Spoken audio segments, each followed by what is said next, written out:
No time for an intro, so let's just go.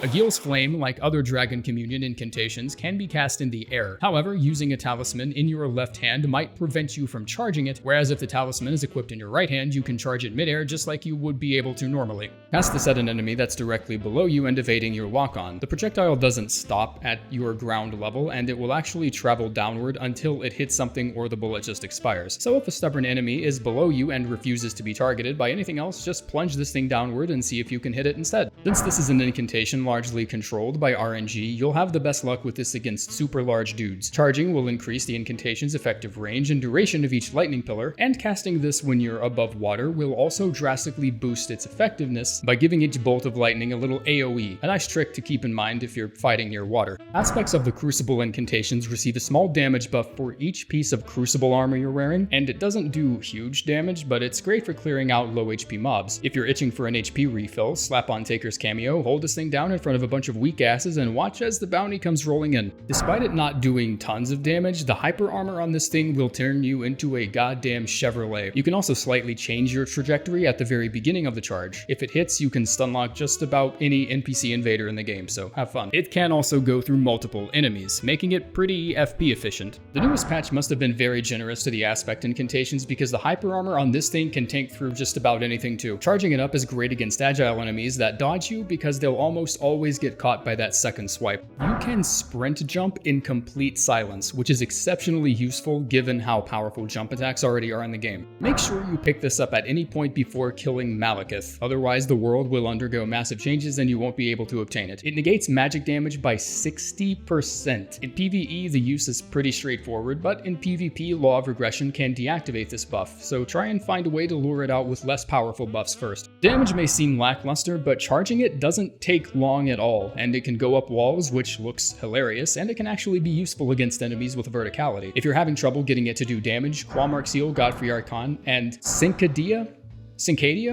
That thing can spice this incantation right up. Incredibly useful against Mog and Deathrite birds. Use that one glitch where chain casting it and then comboing it into another incantation completely takes the cast time away. Haha, look at me, I'm so good at the game. Why isn't this fixed? This one is a little ass by itself, but when paired with Taker's cameo, Icon Shield, Bless Do Talisman, or fuck it, all three of them, you can actually find yourself a pretty decent HP regen build. Or just stand in a corner while nothing's aggroed and cast it there like a chump. Black Blade is an Erdtree incantation, although you likely wouldn't have guessed that by looking at it. It passes through enemies and has a follow-up second slash with a slightly angled blade instead of completely vertical. It deals holy damage, so any holy damage talismans or buffs you can think of, this incantation gets boosted by it. Oh, and it stacks with Blade of Death. Yeah, this thing's pretty nuts. Every Godslayer incantation is extremely useful against bosses with large health pools, or high defenses, because the subsequent debuff after the fireball hit does damage based off of the target's max HP. It only grows in strength once you get into NG+3 territory and beyond, because those health pools can get pretty ridiculous. Blackflame Blade's animation is similar to Drawstring Grease, meaning it's best used when you're literally right about to attack something right now. The same debuff you find on Blackflame can also be found on this incantation, albeit to a slightly less effect. Good to spring on a boss fight after their combo ends, since one attack can still do pretty significant damage. One drawback to this one is that it reduces the effectiveness of healing items by about 20%, making it a perfect fit alongside the Crimson Sea Talisman, which buffs your flask potency by 20%. Never get hit by Black Knife Assassins ever again. It also covers a very wide area, and you should know by now that this also means it's a giant killer. Oh, and these are all technically fire incantations that do fire damage, so Flame Grant Me Strength can still boost them despite seeming like it shouldn't. You know that one secret mechanic about how burst healing can actually destroy revenants in like 2 hits? Well, since Blessing of the Erdtree is an incantation that heals over time, it also results in a damage over time effect against revenants and wraithcallers. And I think y'all know what we do with DOT spells around here. If you attach other talismans and buffs to it, this thing can essentially become your new Crimson Flask. You can extend the effect duration with Old Lord's Talisman and reduce the FP cost with Glintstone Blade, and having the Cerulean Seed on you wouldn't hurt either. But that's not all. If you feel like cranking up your dex and throwing Radagon Icon in there to compensate for the cast time, you can potentially pull off a no Crimson Flask run. It's pretty nuts. Just free aim this. Trust me, it'll hit 10 times as often. I call this one Rivers of Blood at home because Bloodflame Blade deals both fire damage and causes blood loss buildup. Benefit from all the perks of using Rivers of Blood without the ridicule of actually using Rivers of Blood. Slap it on a twin blade and become Darth Maul. You're welcome. One of the greatest incantations to use after the most recent patch. Cast speed has been downed tremendously, and it actually does damage now. The spell actually combos with lots of other spells out there, both sorceries and incantations, so experiment around with this one and see what you can combo it with. Are you a Faith Arcane user feeling like you're missing out on magic damage? Look no further. Borealis Mist deals magic damage, meaning it can be buffed by Terra Magica, Magic Scorpion, and Magic Shrouding Tear all at once. A lot of the tips I have for this one can be shared with Blackflame Ritual. It has a decent cast time and damage, and it's pretty much guaranteed to stun whatever decides to come charging through it to get to you. Also, good against hands. Use this to roll into a more powerful incantation that also change Bestial Sling, Dragonclaw, Lightning Strike, just to name a few examples, and you can drastically shorten the casting time of whatever the second incantation is. Cure Poison cures poison.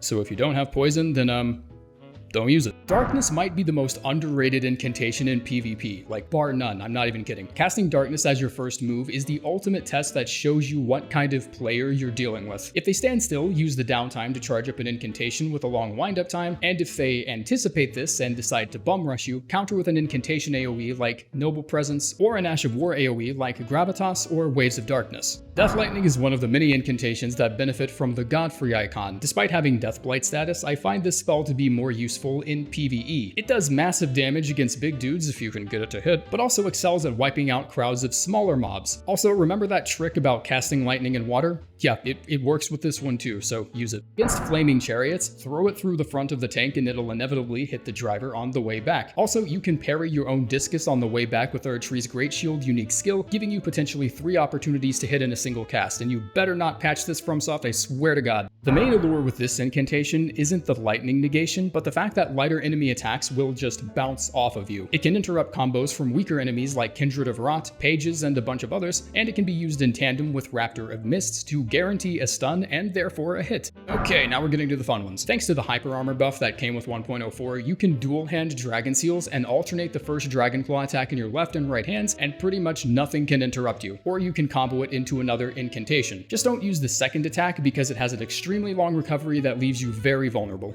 The Prophet starting class can pick these up almost instantly, save 2 levels in Arcane. They do fire and magic damage respectively, but you can also inflict Frostbite with Dragon Ice and then reset the effect with Dragonfire if you're looking to deal high damage to big targets by just resetting the Frostbite effect over and over again. Apparently this is great in PvP just because no one actually expects you to whip out a giant dragon head and start biting them with it. More damage than the Dragonclaw at the expense of combo potential, but keep in mind this incantation can just be the follow-up to Dragonclaw. Boost this with Blood Boil Aromatic for 30% more damage because X-Ice Decay not only does Scarlet Rot damage, but also physical damage. Pretty much good against anything big and slow. It can melt any late game dragon boss like Fortisax or Placidusax due to their weakness to Scarlet Rot. Just catch them standing still after a long attack combo and then just unleash. If this bullshit does have a use somewhere, I'm too lazy to find it.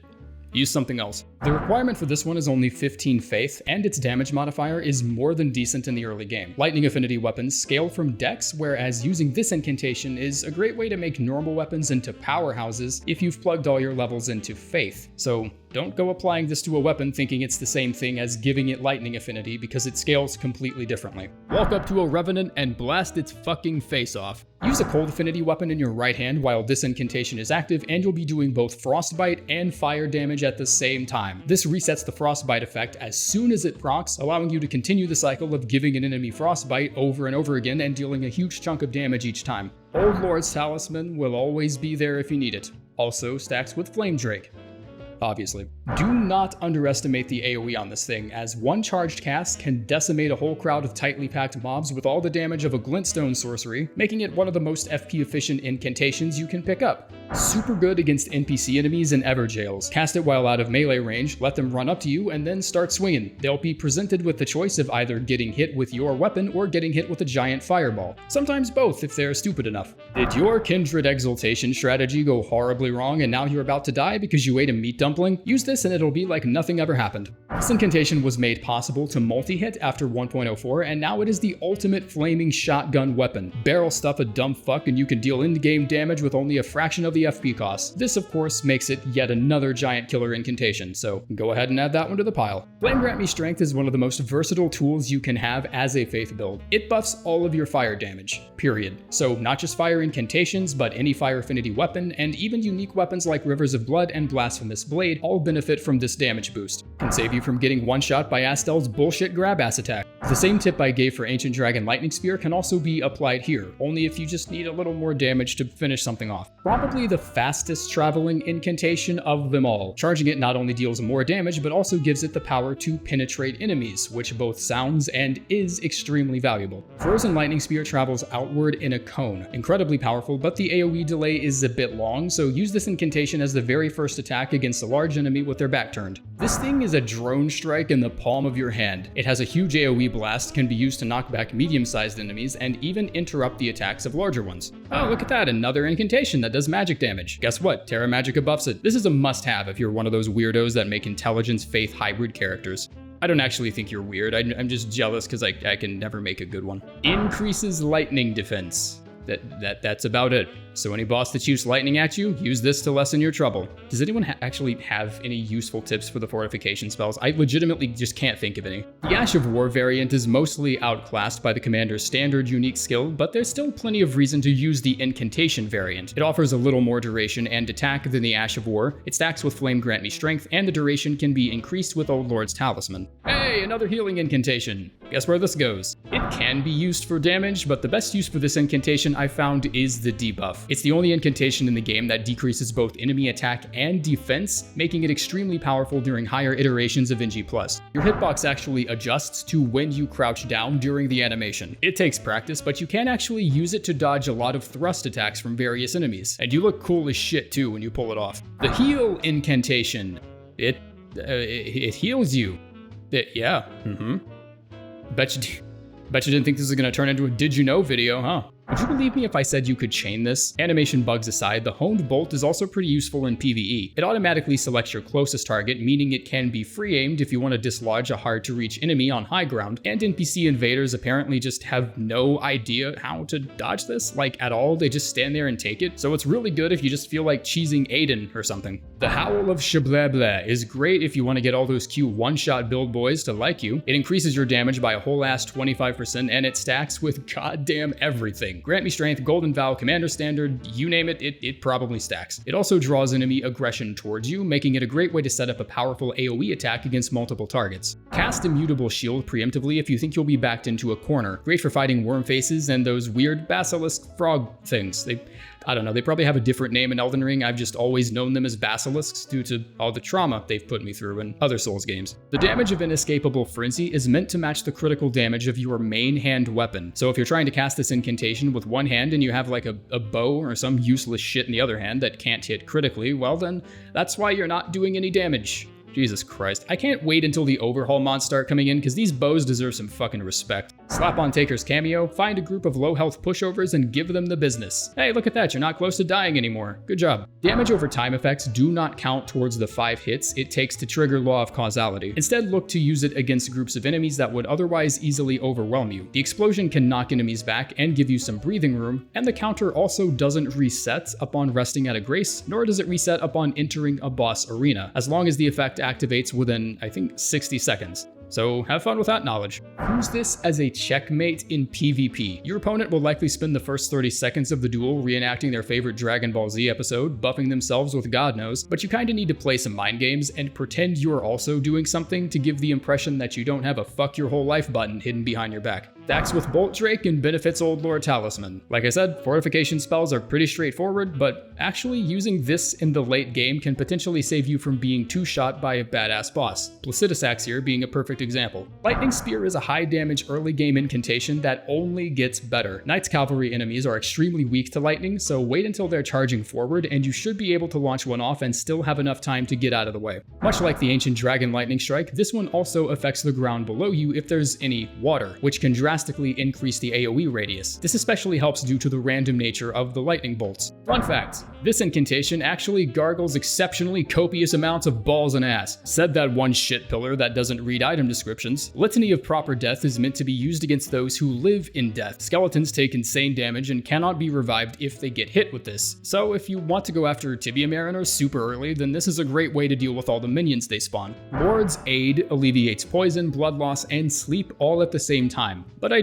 don't think I've ever found myself in a situation where I just randomly had to deal with all three of these at once, so unless they release a patch that teaches the imps how to make sleep pots, I think I'm just gonna stick with Flame Cleanse Me. It cures rot anyways, so that automatically makes it better. The only support incantation that might actually need a small nerf in my opinion. 60% damage negation of any kind is straight up fuck nuts, and it's even more ridiculous when that negation applies to the damage type of just about every boss in the end game. If you use this versus Malekith, Radagon, or the Elden Beast, you just won't die. I don't even know what else to say here. Magic Fortification increases magic damage negation by okay, for shit's Christ. Can we just skip these? All I'm doing is reading item descriptions. If the boss throws blue shit at you, use this. If it throws a yellow shit at you, use the lightning one. If it breathes fire, use the other one. Okay, are we done now? Magma Breath can be chain cast, and the pools can be stacked to multiply damage. You can also fire it at the ground, and anything that gets caught in the magma will definitely get stunned out of whatever they were doing, which provides great defense against groups of hands, dogs, imps, marionettes, whatever other group of enemies pissed you off this morning. I don't know. Wearing the Godskin Noble Robe gives this incantation 20% extra damage at the negligible cost of looking like a ball of melted plastic. The casting speed still suffers a bit, so even though it feels like it should be used for comboing, it really can't. It can take out a large chunk of someone's HP though, so you can always catch a poor sap with their back turned and let loose. It makes little sense using this in place of Law of Regression, but at least the description gives you some sweet gold mask lore. The holy damage given to you by Order's Blade only scales off of Faith, despite the incantation requiring both Faith and Intelligence to use. The projectiles move slow as ass and they can hit multiple times, both of which are well-known criteria of a giant shredder spell. Like seriously, the damage this incantation scores on Elden Beast is downright hilarious. Yes, this incantation looks very cool. That doesn't mean it makes you invincible. It actually leaves you vulnerable for a long time and the laser is almost impossible to control, meaning it's likely best against large targets that have just finished an attack and are in the recovery stage. It's also one of the only incantations that deal multiple types of damage at the same time. The poison buildup is flat, and honestly, it isn't much, which is why it's always nice to have another poison damage option on you, like the Poison Mothflight Ash of War. The poison buildup on the Mist incantation is only slightly better, which is why using them in tandem is likely the best play if you're looking to proc the effect fast. Imagine if all the fortification spells were slightly shittier and you could cast them all at once.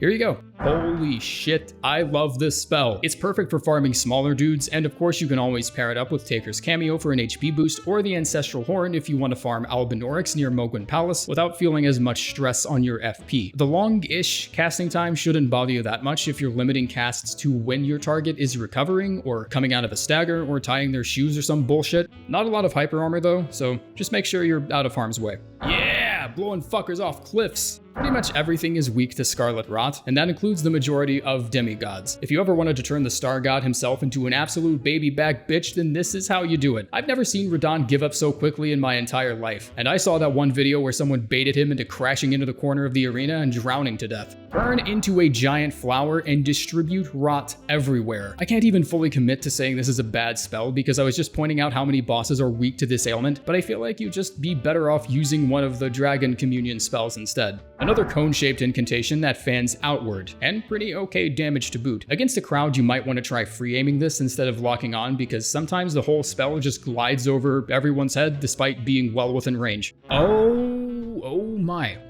Wow, this thing chews ass. Pass this spell out, and then put your controller down and get some lunch. You're gonna be here for a while. Magic Shrouding Tear, Magic Scorpion, Terra Magica, it all works, and this incantation benefits from more than that too. Even the Dark Moon debuff results in this doing more damage. Incantation or not, you're still wielding magic. If you can dodge a ball, you can dodge a boulder. Spiritual Flame has this really weird timing thing you can do with it that'll almost always stun whoever's directly in front of you. If an NPC invader or something is running at you, it's kind of funny to just put your hand up and just Just stop them. Listen not to the naysayers. Swarm of Flies is still amazing in 1.04. Listen not. Is anyone even saying this is bad now? Or do people just react like that every time they see a nerf? So yeah, the bleed buildup got taken down a little, but against large dudes that really like staying still, it remains one of your best options.